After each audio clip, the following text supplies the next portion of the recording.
अस्सलाम वालेकुम। कैसे हैं आप सब? उम्मीद है कि आप सब खैरियत से होंगे और आपकी खैरियत नेक मतलूब चाहती हूँ।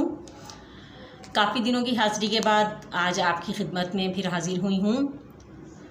तबीयत की नासाजी की बिना पर वीडियो में ताख़िर हो गई, जिसके लिए माज़रत ख़्वाह हूँ। चलिए आइए हम अपना लेसन स्टार्ट करते हैं। आज हम पढ़ेंगे हम्द, गज़ल, काफ़िया, रदीफ़, मरसिया, गज़ल, इनकी तारीफ़ें। तो चलिए शुरू करते हैं। हम्द वो नज़म है जिसमें अल्लाह ताला की तारीफ़ की जाए, वो नज़म हम्द कहलाती है। उसके बाद है नात, वो नज़म जिसमें हमारे प्यारे नबी आखिरुज़्ज़मा हज़रत मोहम्मद सल्लल्लाहु अलैहि वसल्लम की तारीफ़ बयान की जाए, उनकी तारीफ़ व तौसीफ़ बयान की जाए, या जिसमें उनकी मदह सराई की जाए, तो वो नात कहलाती है। अब है शेर,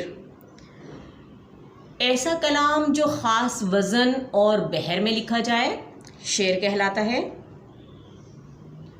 उसके बाद नसर, नसर तो हम सबको ही मालूम होगा कि नसर किसे कहते हैं। नसर उसे कहते हैं जो मुसलसल तहरीर की जाए, यानी रवानी से जो तहरीर की जाती है उसको नसर कहा जाता है। जैसे कि हम असबाक वग़ैरह पढ़ते हैं, किताबों में पढ़ते हैं, तो वो सब नसर है। जो किताबें हैं वो नसर में लिखी जाती हैं। उसके बाद मतला, गज़ल का पहला शेर मतला कहलाता है। मक्ता, गज़ल का आखिरी शेर मक्ता कहलाता है।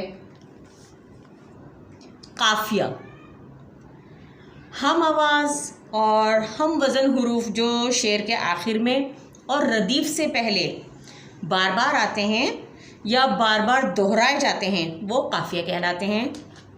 अब है रदीफ़, ऐसे अल्फाज जो शेर के आखिर में काफ़िए के बाद बार बार दोहराए जाएं, रदीफ़ कहलाते हैं। जैसे नक्शे फरियादी है किसकी शोख़ी तहरीर का, नक्शे फरियादी है किसकी शोख़ी तहरीर का, कागज़ी है पैरहन हर पे करे तस्वीर का।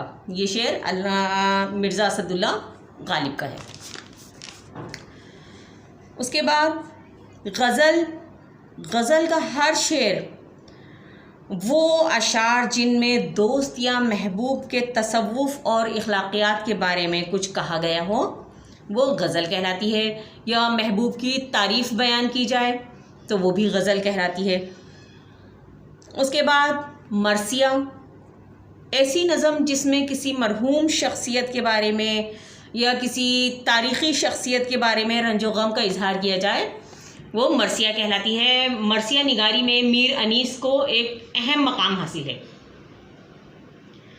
उसके बाद है मसनवी, ऐसी तवील नज़म, यानी ऐसी तवील नज़म जिसमें कोई कहानी या वाक़या अशार की सूरत में बयान किया जाए, वो मसनवी कहलाती है। उसके बाद है कसीदा, ऐसी नज़म जिसमें किसी शख्सियत, बादशाह, अमीर वग़ैरह की मदह या तारीफ़ अशार की सूरत में बयान की गई हो, वो कसीदा कहलाती है। कसीदे का मतलब ही है तारीफ़ करना। उसके बाद है रुबाई, चार मिसरों की मुख्तसर इख़लाक़ी और मुआशरती नज़म रुबाई कहलाती है। हाइको, 3 मिसरों पर मुश्तमिल नज़म जिसमें इंसानी जज्बात, महसूसात और हालात व वाक़यात को बयान किया जाता है, वो हाइको कहलाती है। उसके बाद है नज़म, इसमें काफ़िया और रदीफ़ की कोई क़ैद नहीं होती और जदीद नज़म में माशरती इक़दार का, माशरे में पाई जाने वाली अच्छाइयों और बुराइयों का भी ज़िक्र किया जाता है।